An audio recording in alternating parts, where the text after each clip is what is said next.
We should have all gotten butter knives and just been like, Well, we still can. yeah, but it means you got to go upstairs. Nope. Oh, there it is. Pens out, bro. Pens out. Sun's out, guns out.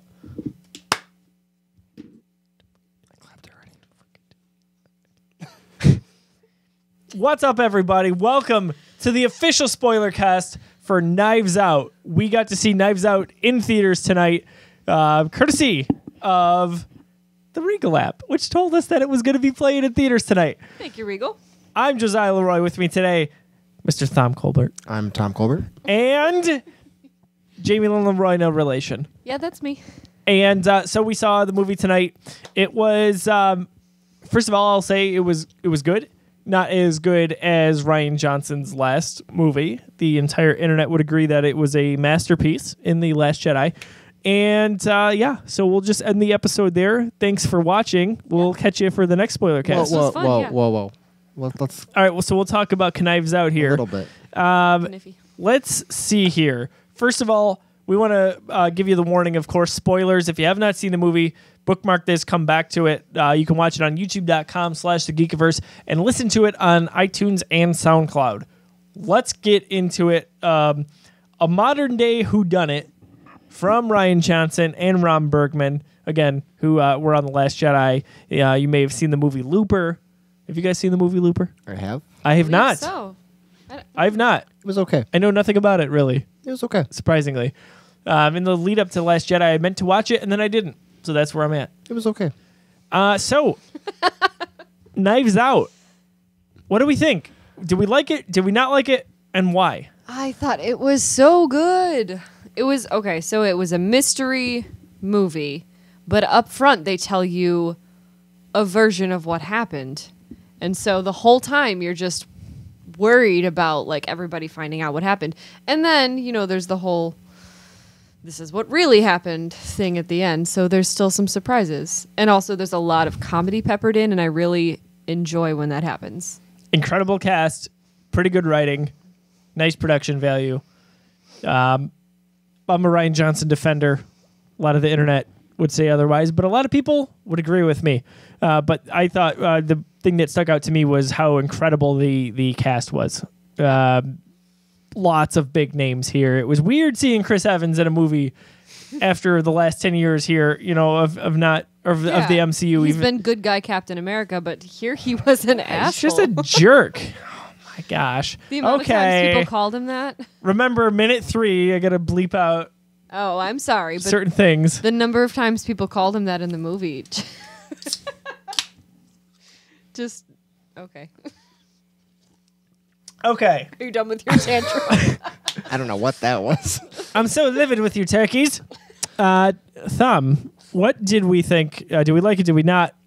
And why? So I went into this movie with no expectations because I had no interest in this movie whatsoever. But you guys bought me a ticket, so thank you. You're welcome. I appreciate it. That was me. You're welcome. On that note, Jamie, you'll get your turn. Hey, Orchard Park is the other theater it was playing in. I had a buddy there. Problem with the projector. Didn't get to see it. Orchard Park, New York. That We're in New York. sucks. So, yeah, we're in Buffalo here. Oh, that's terrible. We got to see it. It was in 2 locations in our area. Oh, I'm so We sorry. went to the right. I know. I'm so sorry, Orchard Park. I know. That's rough. We get to see it at the Don't Walden listen to location. this right now. Bookmark it. Come back to it. That's right. That's right. But Tom, your thoughts? No expectations. No expectations, no interest. And then we went, and I mean, I enjoyed it a lot. It was a good film. I'm not sure if it's one that I'm going to pick up as soon as it hits Blu-ray. It's tough with a mystery movie. Because now I know what happened. Well, you know what happened, So yeah. I'm just But like, it was so well made, though. But you know what? I think back to another mystery movie to an extent that I love, and in Shutter Island. Never saw it. So Leo DiCaprio. When was that? It was like 2000. 09 probably, or something. Yeah, it was 09, 10, somewhere in there. That's a movie. You don't 100% really know what's happening, and over again, it After still you blows watch my it, mind. You're still like, Yeah, it's incredible. Kinda like this I don't know movie. that it would be the same though. It did for Tom. If we watched that in 09 when it came out, I don't remember when I watched it, but it was with Lord and you. I saw it in theaters. Okay, well, well, I own it. I watched it with you on Blu-ray then, or whatever, DVD. But if I watched it again now, I wouldn't remember what had happened. So Sure. And you know what? it'd be good. It'd be a fresh mystery again for me. As much as I did enjoy Knives Out and what it was trying to do, I gotta say, I don't think it really worked as a kind of a Clue whodunit murder mystery movie. I feel like Maybe because right up front, they told us who did it and like the motive behind There it. wasn't like what's the murder weapon? You know, Right. who did it and why? I wanted more suspects, I'll tell you that. And they really eliminated just about everyone for the most part. You could they could have left the door open to be a shocker towards the end. It was like up to like 4 people. It was very clever, he but did honestly, say- he said I've eliminated no suspects toward like the True. middle of the movie, but we get to really the journey of 2 main characters. And you know almost without a doubt it's one of the 2. right. And I felt like they were more concerned with telling us how she was going to clear her name as opposed to That's true. who it was. And That's the whole right. time I didn't buy into it as much as I wanted to. And I really wanted there to be more of the ensemble. Because really the majority of the family just ends up being jerks, right? Like they're Right. this family who's just wants the money. They're So entitled. knives out over all the funds that are going to be left to them. And I thought that on some levels that just didn't work. On some levels it was great. On others it was lacking. It was disappointing to say kind of, all right, halfway through the movie, if not earlier, it is the journey is really down to this one Like, person. it's definitely not any of those other. This is a spoiler cast. We can say who. But had it I was been going to ask any- you guys for a recap. had it Just for, been like, anyone else, It would have been such a twist. it would have been shallow too, because why would we care about these people? Right. So I have to say though, I was on edge a lot of the time, thinking that they were going to discover Marta, like the fact that she had accidentally killed Harlan. However, I just felt sympathy for her being in a bad situation, but I never felt like it was gonna be the movie wasn't gonna resolve her story in a nice way. right. But also, at one point in the movie, they tell you that the police know, and she's still fine. So, at that point, it was like, oh, That's kind of a giveaway yeah, that something else is going on here, right? right. So Marta Cabrera is kind of the star of this movie. She's the housekeeper for No, the nurse. the nurse. I'm sorry, the nurse for Mr. Thornby, and she gets left his enormous wealth, his estate, his everything goes to her as we believe, accidentally kills him.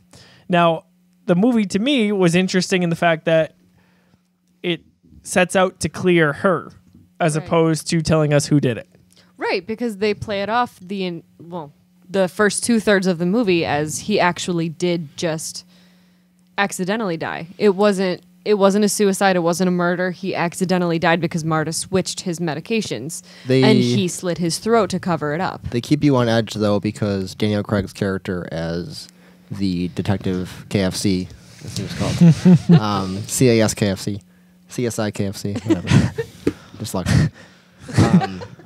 He swears that there was it was a murder, and even though we know it was an accident, the fact that he's so adamant about there being foul play still kind of keeps you on edge. Like, well, what is he getting at? Like, what's going on? What does he know that we don't know? What is he assuming that we don't know? And what aren't we seeing yet? So that's what kind of kept me involved. And I'm very good. Jamie can vouch for me at guessing movies within the first 20 he minutes. predicts them always immediately. This one I didn't get unless my fan theory is correct. It made him mad. I hate the movie because I didn't get it. Yes.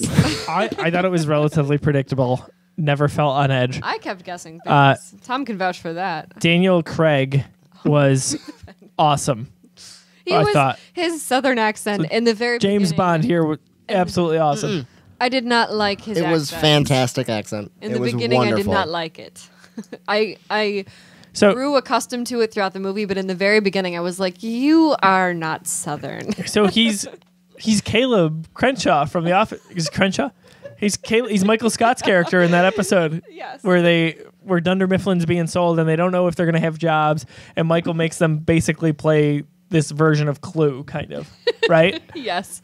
And that's it. Like, that's the accent. Mama Voodoo Juju. What is it? Voodoo Mama Juju. Yes. So that's what I thought of the entire time. What's interesting with the movie was it felt like it set out to kind of talk politics frequently, but I appreciated that it told both stereotype sides where we talk, I don't want to talk politics too much here at the Geekiverse, but we talk about one side calling them the alt-right and Nazis and one side calling the other liberal snowflakes. It was nice that it was a little bit of a social commentary on what's going on in the world contained within this family. It was also funny that it was the two kids mostly saying that. The one is like 16. Right, and they're on social media, right? Yeah, he's 16 and she's like probably 19 or something like that. So they're the biggest proponents of it. Exactly. One running joke throughout the movie that I thought was hilarious was they never got Marta's country of origin correct, or at least they never said it the same way twice. They said Paraguay, Ecuador, Uruguay, something else. They said too. So we have Marta Cabrera, played by Ana de Armas, who I thought was wonderful. Tom and I couldn't put our finger on where we had seen her before, but Blade Runner 2049. Oh, I was going to ask, what else has she been in? Because she was very familiar, but... I had no idea where I saw her before, but she ended up kind of stealing the show. I thought it was an amazing performance. That's the first movie we saw together. Jacob, too, is a familiar face. Who? Jacob. We saw him in, not you personally, but... Yes, so he plays... Jaden Lieberner. He's the young boy who they accuse of being a masturbating Nazi. Was that what? Yeah. So he was in... What was he in? It. It. Okay. He was in It and It Chapter 2, which I haven't seen. Who did he play? Don't know. One of the boys. Oh, that's very... Yeah, he played a guy. And yeah. we have the Good wonderful job. Jamie Lee Curtis, who did a wonderful job in this movie. She was great as Linda Drysdale. Good. Nice bit of sarcasm, and I always loved her smoking. Yeah. Don't know why that kind of became iconic, and even at the end when they animated her, that's what they showed her smoking. I loved that she was the one who kept telling everybody that her father, Harlan, played all these games with everyone, and the way to get in and like be a part of his inner group and his family was to like play a game with him and learn his rules.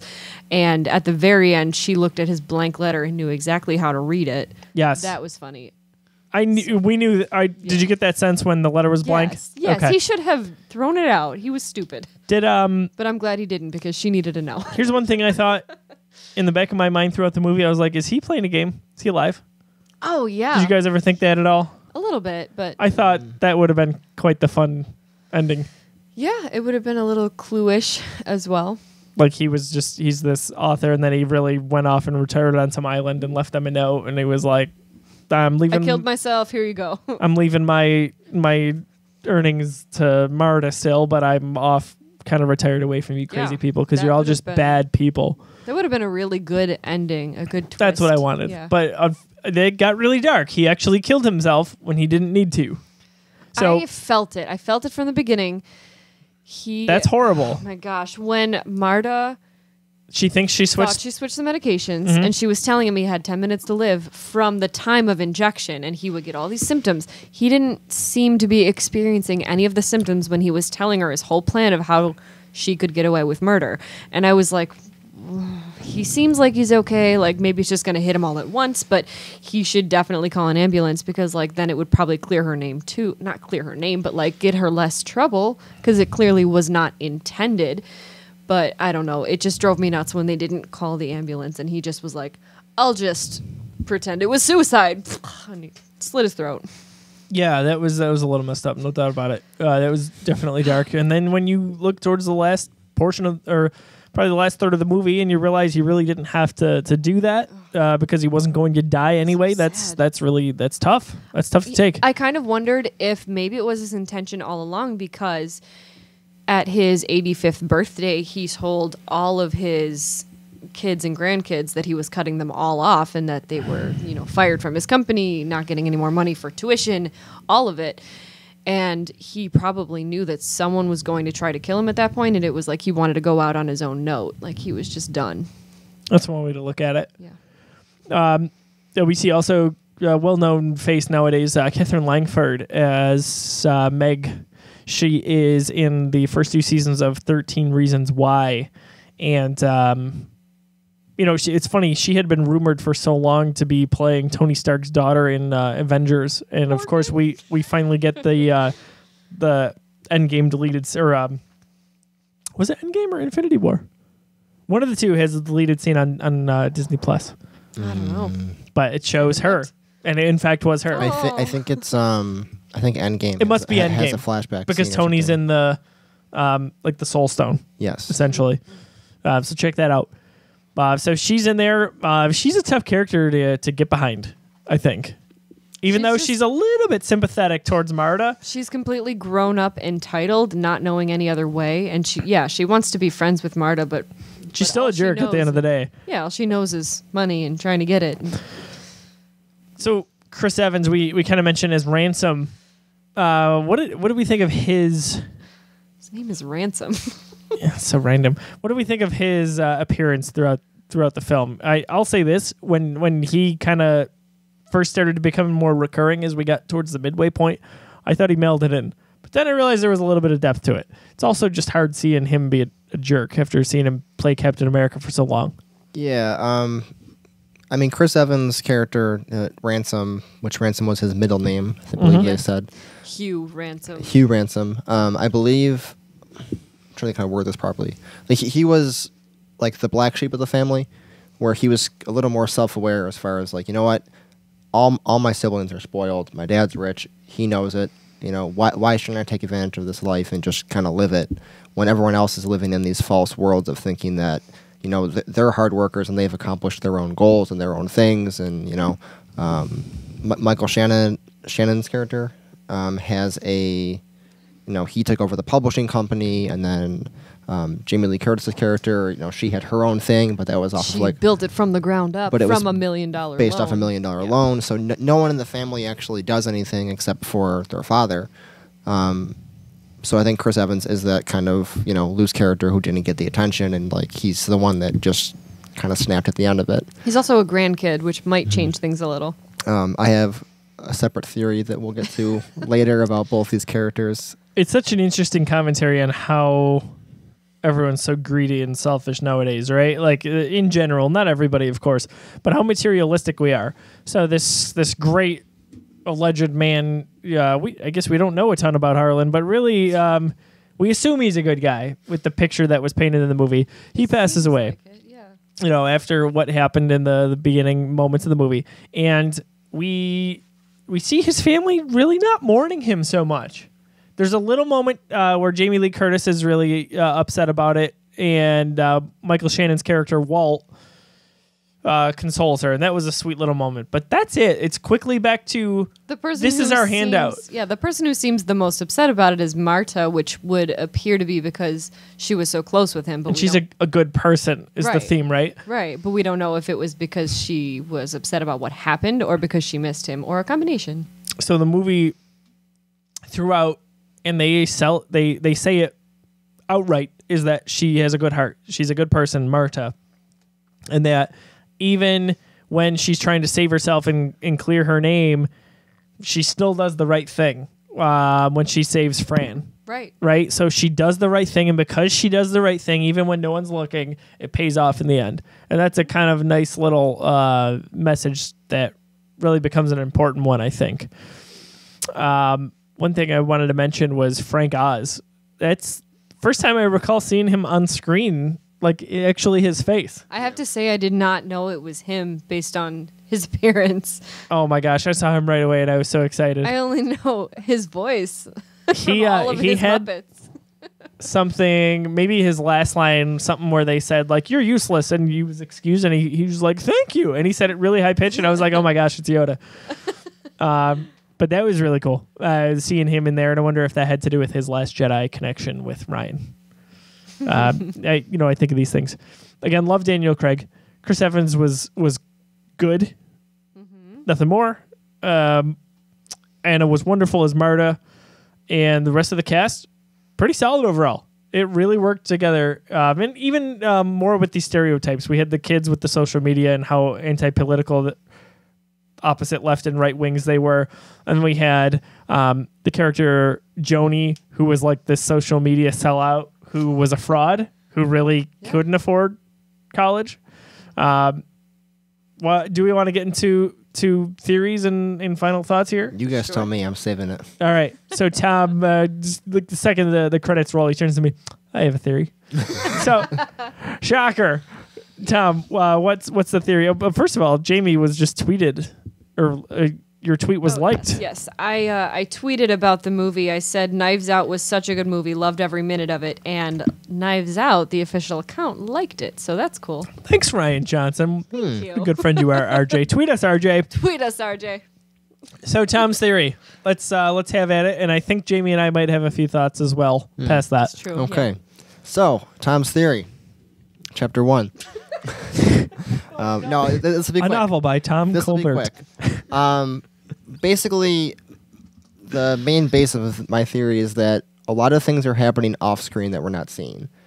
Everything that is being told to us is all told to us by a family of liars who are all out for their own self-gain. And then we also have 2 detectives who are cops who are overall pretty useless. Mm-hmm. And then we have Daniel Craig's character, the detective, who has a reputation to uphold. So my theory is that Marta did in fact kill the main Harlan as soon as she found out that the kids were out and she was in. When did she know that? According to everyone in the story and her, he told her confidentially, directly. No. According to her, she didn't know. I thought she didn't know. She didn't Okay, know. so she didn't know. But again, there's a lot of She could've things been that could be happening off pretending, screen. but, yeah. She's also injecting this man with morphine every night. Man can talk when he's injected with morphine. But basically, she knew regardless that they were close, right? she minimally knew that they were all out and there's a possibility that she could be in, or he told her directly. So I think that everything else in the story happened, including Chris Evans' character killing Fran. We don't hear much from Fran, so we don't know what she actually saw or what she actually did. But based on the end of the movie and how Chris Evans admitted to his crimes, but was so mad at Marta for getting away with it, is kind of how it came off. And his own, like, I'm going to defend my family no matter what. And, like, you don't deserve this. I don't think that was because she has the fortune. I think it was because she got away with murder. Is kind of how I took it. And then even at the end of her... I thought it was because she exposed him, but... It could be. It's just the way that I'm piecing everything together. And my biggest thing that gave me that, which Jamie disagrees with, but that's Jamie for you. Preaching to the choir. Right in the beginning of the film, we see a dot of blood on her shoe. Mm-hmm. And in my opinion, Jamie's the medical person here. Just finish your sentence. In my opinion, when Harlan slit his throat, there's no way the blood could have shot across the room to get on her shoe. I think based on that distance, when he slit his throat, she was in the doorway and she left right away. 1 dot of blood got on her shoe. I think she should have been. I know you do. He slit I his think there should have been. artery. She should have been a lot closer for that blood to hit her at all. So you're saying it shouldn't have hit, and you're saying We need to get Lauren, the funeral expert, in here because she just would have cleaned up the mess the afterwards. She would have. carotid artery. Yes. If he sliced his carotid, which pumps a lot of blood, and only 1 dot of blood got on her. It But she was at such a distance. Exactly. It would have shot around the room. We didn't see it. And if she was that, yes, we did a little bit, a tiny. We glimpse. saw her turn around and leave. A tiny glimpse. We did a little bit, and I think I'm allowed to have my.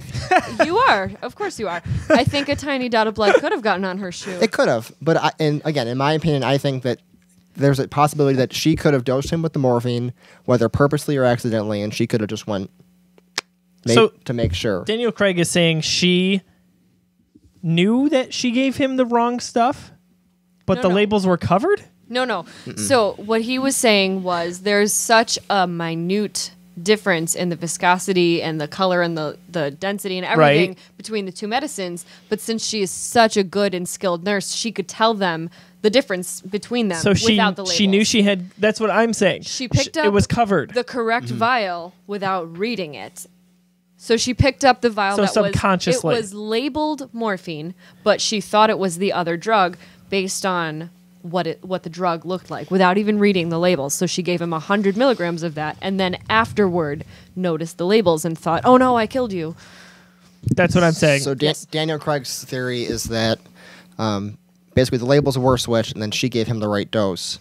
But again, there's still that possibility that she could have just been like, "Hey, I just gave you morphine. You're gonna die." But I kind of have to feel like, wouldn't you think at the very end of the movie they would have given us a glimpse, like just a small bit that would say, like, "By the way, just kidding, it really was Marta." In knowing Rian Johnson's now, I wouldn't say his approach to storytelling, simply just from Last Jedi and all of the extras and interviews and thought process and mindset with him, I feel like his story is what it was. He leaves it open to interpretation, but like what you saw is what you got. So classic example, not that we're going to go off too much on this branch, but he says in Last Jedi that Rey's parents are who Kylo Ren says they are.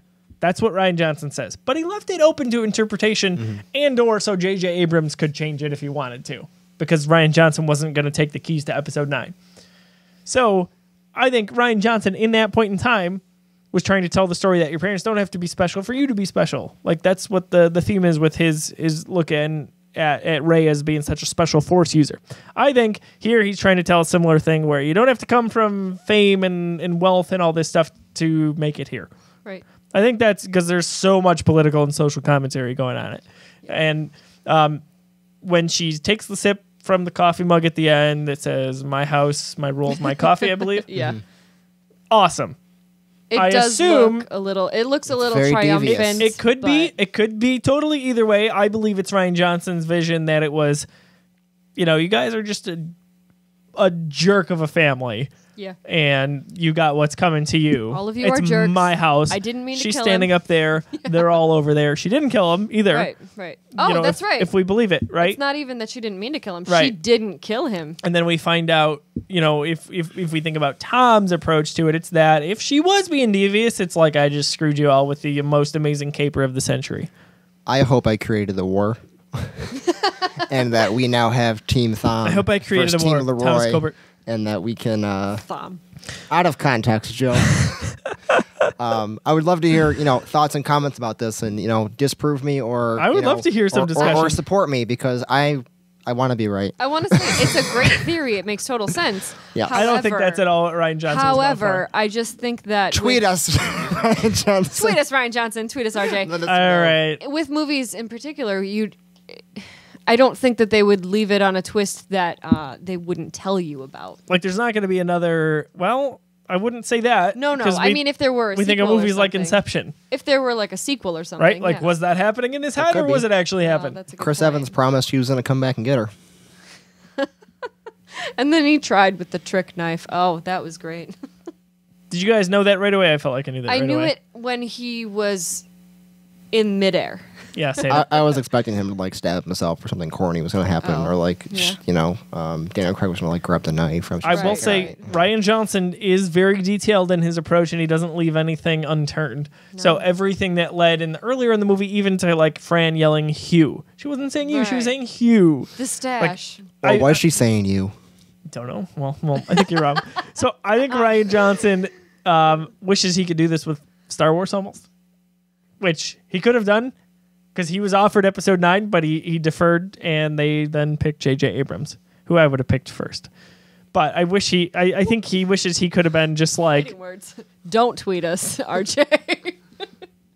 I like you, Rian Johnson. I'm one of the biggest defenders of The Last Jedi you will ever meet. But I think J.J.'s the guy to kind of finish this trilogy out. Okay. That being said, I look forward... It's like we're talking to him on FaceTime. Ryan... Hello, Ryan. Ryan. I like you both equally. I look forward to your Star Wars trilogy very much. And when they announce the next Star Wars film in January for what it's going to be in 2022, I hope it's the first part of your new trilogy. I think that's what you're working on right now. It's none of my business. Nobody likes a suck up. This is how... Does everybody in this podcast drink like this? No, I never do that. I did it one time for a joke. You look like what's his name? Adam Sandler's like Luke character. Skywalker. Little Nicky. Oh, get out of town. Get in the flask. I like feet. I don't know why. Let's wrap up here our Knives Way Out off topic. spoiler cast here. All right. I knew it was going to dive into Last Jedi at some point. That was my fault. Well, Last takeaways, last thoughts on this probably, admittedly, standalone movie. Let's go to Mr. Theory himself, Thumb the Theory.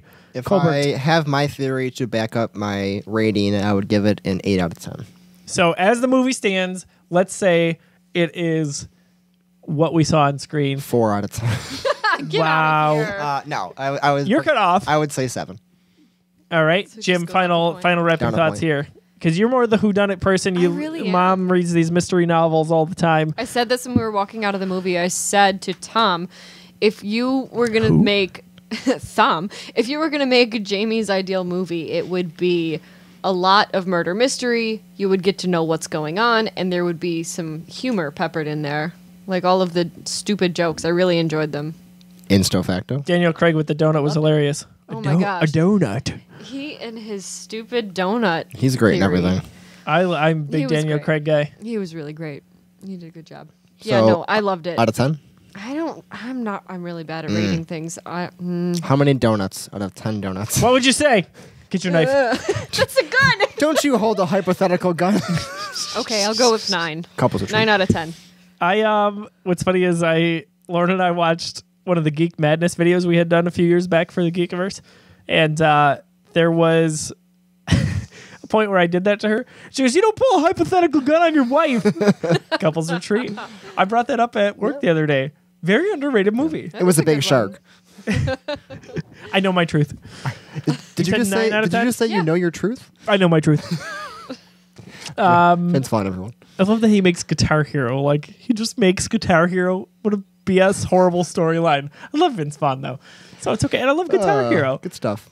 And Stanley with a C is great. And Ken Jeong. Oh my gosh. I'm watching Couples All right. Retreat Yeah, tonight. yep, that's so true. 9 out of 10. You give it maybe a 4 out of 10. Just kidding. I a 7 gave out of it 10. 7.5. I would. Seven So and a I half. want to write a review on this. I don't know if I'm going to get to there. I'd probably go around 8.5. It was higher, but as the movie went on and I realized that this wasn't so much a murder mystery to me, but it felt like more of a clear so-and-so's name kind of story. I felt like that dropped it a bit for me. But then there was the surprise twist most of the But way it through. felt too obvious to me. And Yeah. what was the twist you're saying? The twist being that somebody really was trying to kill him. Yeah, and she did. Oh, Tom. So we do want to hear the comments below, or from Rian Johnson, the Yes. horse's mouth, if you will. Tell us what you think happens in the movie, whether it's Tom's theory or what we actually saw on screen. I mean, Ryan and Rom know what they're doing. CD-ROM. Invoking see. thought. That's all I want to say, I think. We enjoyed this movie very much. Go see it. This is in theaters next. Is it Thanksgiving or Black Friday? It's one I of the think it's two. Thanksgiving. Soon. Probably on Thanksgiving. Very soon. We've got a lot going on at the Geekiverse. You can check out Pluscast, our all Disney Plus themed web show. You can find that monthly on iTunes, SoundCloud, and YouTube. We just recorded an episode for The Mandalorian called We Have Spoken, which is based on Disney Plus's The Mandalorian. And then if you like video games, check out my show, Geeks Got Game, where we talk about PlayStation, Xbox, Nintendo, and all the latest news in the gaming industry.